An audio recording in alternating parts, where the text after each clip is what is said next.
Even though HaKadosh Baruch Hu knows the future, to him there's no such thing as future.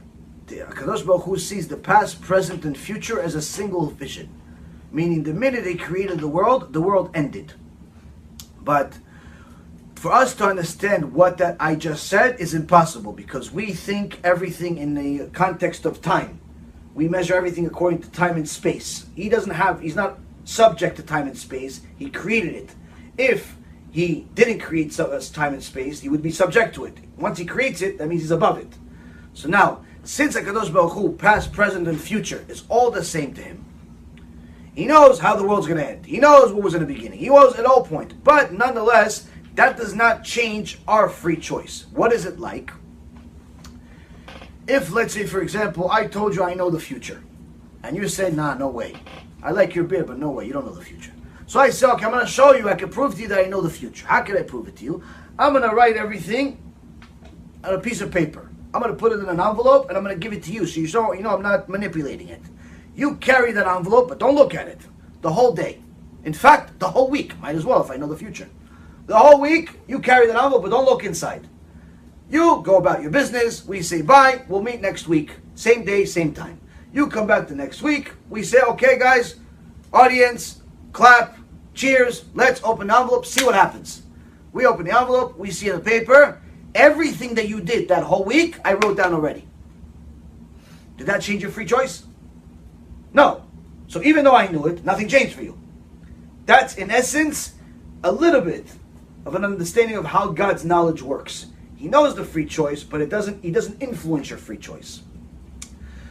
So that's why the Gemara says, "Akol midei shamayim chutz mi'irat shamayim." Everything is from heaven except fear of heaven.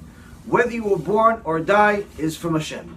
Whether you're male or female is from Hashem. Even though some people want to be girls, even though they're boys, and boys want to be girls, and girls want to be boys, in reality, the boy will always be a boy, and the girl will always be a girl, regardless of what name they choose and what dress they decide to wear. Now, HaKadosh Baruch Hu decides whether you live or die. He decides whether you're tall or short. He decides whether you're beautiful or ugly. He decides whether you're rich or poor. He decides everything except whether you will follow what He says. That's your choice. Everything that you do in accordance to your relationship with Him, that's up to you. So what does that mean? You know that there's rules. You know that you are, as a Jew, obligated to eat kosher food. Non-Jews don't have to eat kosher food, but they're not allowed to eat animals that are still alive.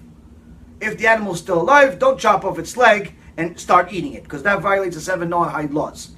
At least kill the animal, then you can eat whatever you want. But Jews cannot eat whatever they want. They can only eat kosher animals. Animals that are called pure. That have 2 signs for the cattle, which is chew their cud and split hooves, and if it's fish, they have to have fins and scales. If they only have one of those signs, they're not kosher. So you now know this. You know this, and you decide that, you know what, I know that I'm supposed to eat kosher animals, but I don't feel like it. I like McDonald's. Now I like McDonald's, I like a cheeseburger from McDonald's. And you decide to do it. So even though Hashem does not want you to do it, you still have a choice to do it. He's not going to interfere with your choice to do it. You can still do it.